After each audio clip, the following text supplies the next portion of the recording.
Izinnya Ibu dicopot maskernya dari kepada itu. Bismillahirrahmanirrahim. Assalamualaikum warahmatullahi wabarakatuh. Ibu serta syukur, marilah kita selalu panjatkan hadirat Allah Subhanahu wa Ta'ala, karena atas limpahan berkah dan karunia-Nya kita semua alhamdulillah dikaruniai kesehatan.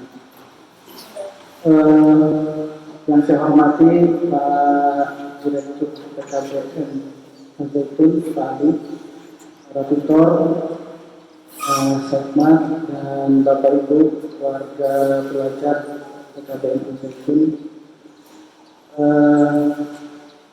Pertama, kesan saya Pak pas datang, betul apa tadi yang disampaikan oleh Mas Sekmat. Saya pikir ini S1, S2, masih S1, S2, bener Pak. Jadi memang kalau saya pernah baca gitu, bahwa ada kalimat long life education, bahwa yang namanya belajar itu sepanjang hayat. Saya baru melihat sekarang Pak, belajar sepanjang hayat.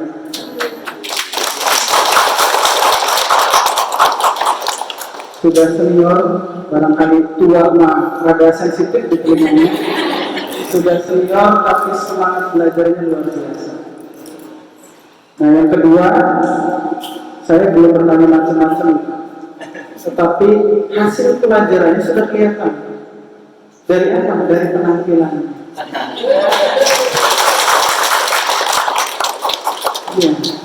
Karena kepribadian seseorang itu salah satu cirinya bisa dilihat dari penampilan. Meskipun bukan yang utama penampilan itu, tetapi yang paling pertama kelihatan. Jadi saya pernah melihat juga warga belajar di PKBM yang lain, di drama juga ada Pak. Memang tidak serapi ini. Saya pikir mahasiswa semua Pak, benar. Nah hari ini juga tadi diinformasikan oleh Pak Direktur bahwa akan ada pembagian modul. Ini nanti berarti bekal untuk belajar ya Pak. Untuk ibu-ibu khususnya nggak apa-apa, sambil iris-iris bawah, sambil lihat modulnya kan gitu. Sambil lihat-lihat sinetron, masih ada sinetron ya? Sambil juga dilihat bukunya, kan begitu, modulnya dilihat. Karena tadi long life education yang namanya itu sepanjang hayat. Cuma saya agak bingung ini, yang dua ini keluarga belajar itu siapa? Yang ini bapak-bapak, namanya ibu. Bapak-bapak ada dua. Berarti bapak paling ganteng di sini berdua. Keluarga belajar paling ganteng di antara ibu-ibu ya Pak. Nah, tadi juga disinggung sedikit oleh Pak Direktur bahwa ini kaitannya juga dengan peningkatan dorongan IPM. Karena salah satu unsur IPM itu adalah pendidikan. Lamanya pendidikan itu juga mendongkrak capaian IPM Indramayu. Karena memang kebetulan Indramayu ini agak sedikit tertinggal daripada kabupaten-kabupaten lain, khususnya kaitan dengan harapan pendidikannya, tingkat pendidikannya, lamanya pendidikan, lamanya usia pendidikan. Nah dengan ini dorongan tadi usia 25 tahun ke atas, ini juga diharapkan mampu ke situ. Ke depan harapannya lebih luas lagi. Tadi juga disampaikan ada warga belajar sekarang sudah menempuh S1 dan seterusnya. Kenapa sih harus begitu? Karena ini bicaranya manajemen modern. Jadi Bapak Ibu perlu tahu, zaman dulu orang yang berhasil, orang yang hebat, orang yang punya power, orang yang punya kuasa hanya raja dan keturunannya. Kalau bukan keturunan raja nggak bisa. Kalau bukan keturunan priai nggak bisa. Nah di zaman modern itu dirubah. Ada penyebutan bahwa yang namanya pendidikan itu membuat menjadi peningkatan macam-macam, cara hidupnya, pola pikirnya, habitnya, kebiasaan dan seterusnya. Nah itu sasaran dari pendidikan. Jadi memandang sesuatu itu menjadi berubah. Berubah itu maksudnya cara pandang. Bukan berarti apa yang kita lakukan sekarang itu sesuatu yang buruk, bukan. Tetapi memang sudah menjadi keniscayaan sebuah kepastian bahwa kehidupan itu selalu berubah, ada perubahan-perubahan. Nah, perubahan itu juga dalam membawa ilmu-ilmu yang harus terus dipelajari. Nah, tadi apa yang saya bilang, hari ini yang membuat orang berhasil itu tidak bicara kasta, tidak bicara mana wong wagir, wong Mekarjaya, wong mana yang jauh dari mana-mana, tetapi karena pendidikan bisa disetarakan dengan semuanya. Di awal juga saya sampaikan bahwa dilihat dari penampilan rapi, ini juga hasil pendidikan, jangan salah. Begitu Pak. Diakui atau tidak itu hasil pendidikan. Karena itu mencerminkan mindset padahal hal sederhana saja. Nah, saya juga berharap, terima kasih juga kepada Pak Ali dan juga Pak Albertun. Ini juga pemerintah daerah merasa sangat dibantu, apalagi dengan sekarang namanya program Jaket, kejar paket. Ini juga salah satu dorongan. Jaket itu adalah salah satu program dari 10 program bupati yang sekarang Ibu Nina Agustina. Ada 10 semuanya. Salah satunya sebutannya Jaket, kejar paket. Di dalamnya tadi memberikan dorongan-dorongan untuk peningkatan ekonomi, salah satu unsurnya.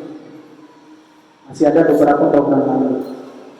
Nah, yang terkenal juga ada dokter masuk rumah. Jadi nanti barangkali Bapak Ibu di sekitar lingkungannya ada masyarakat yang sakit dari sisi ekonomi kurang mampu, ini nanti disampaikan ke Pak RT RW, Pak PU, nanti disampaikan ke kita. Nah, kita juga nanti akan menindaklanjuti dengan puskesmas, dokter dari puskesmas, dilakukan diagnosa, kalau bisa diobati di rumah, kalau tidak nanti kita rujuk Pak ke rumah sakit yang sesuai dengan derajat sakitnya. Masih banyak program-programnya. Jaket, Dokmaru, dicetak, lebu digital, bersuling. Nah, nanti malam ini bersuling kita lakukan bersuling di desa Situraja. Bersuling itu berjamaah subuh keliling. Sebenarnya bukan masalah berjamaah subuh kelilingnya, itu sudah wajib. Tapi model komunikasinya diperbanyak. Jadi antara pemerintah daerah dalam hal ini desa maupun kecamatan membuka ruang untuk membuka banyak ruang untuk bisa berkomunikasi dengan masyarakat. Salah satunya menjadi subuh keliling. Jadi tadi diharapkan memang ini Ibu, Bapak juga semangat terus untuk belajar, karena yang namanya belajar itu tidak ada ketinggalannya, karena sudah wajib sepanjang hayat. Orang pintar bilang sepanjang hayat, dari mulai dilahirkan sampai dengan nanti tutup usia itu belajar terus seperti manusia. Seperti itu. Memang secara formal dengan yang seperti ini, dalam ruangan ada tutornya, ada gurunya, ada dosennya. Berikutnya juga bahwa tadi mekanisme ini juga ada mentransfer ilmu pengetahuan. Mungkin yang ibu-ibu, bapak-bapak dapat yang hari di sekitaran belum mendapat tidak mendapatkan apa-apa yang sudah disampaikan oleh para tutor atau guru. Ini juga apalagi sekarang eranya era digital, Pak. Informasi itu kalau kita mau semuanya ada. Nyari apa saja ada. Ibu-ibu sekarang meskipun di Sandrem, orang Sandrem, tadi saya barusan lewat pakai motor Sandrem, asik, naik turun di dalamnya. Tetapi sudah bisa dengan tangan nyari apa aja. Bahkan kemarin ada yang tanya, Pak, nyari motor hilang bisa nggak pakai? Tidak hanya barang-barang. Nah, ini juga salah satu perkembangan zaman yang juga kita harus aware, harus peduli, harus paham. Jadi jangan hanya tahu ini yang di sawah atau yang lain. Kita harus tahu semua, harus tahu perkembangan zaman. Nah, ini juga bagian dari tadi usaha-usaha bagaimana kita bisa menyesuaikan dengan perkembangan zaman. Kenapa harus menyesuaikan dengan perkembangan zaman? Karena zaman itu tidak akan pernah bertanya kepada kita, kita udah siap apa belum? Kita mau atau tidak berubah? Zaman terus berubah. Mungkin Bapak Ibu yang sudah punya anak atau bahkan mungkin punya cucu, sekarang kebiasaannya sudah sedikit berbeda dengan Bapak Ibu yang kecil. Itu salah satu resiko perkembangan zaman. Tinggal bagaimana kita di dalamnya berupaya sedemikian rupa supaya kita tidak kehilangan identitas kita sebagai orang timur, sebagai orang Indonesia.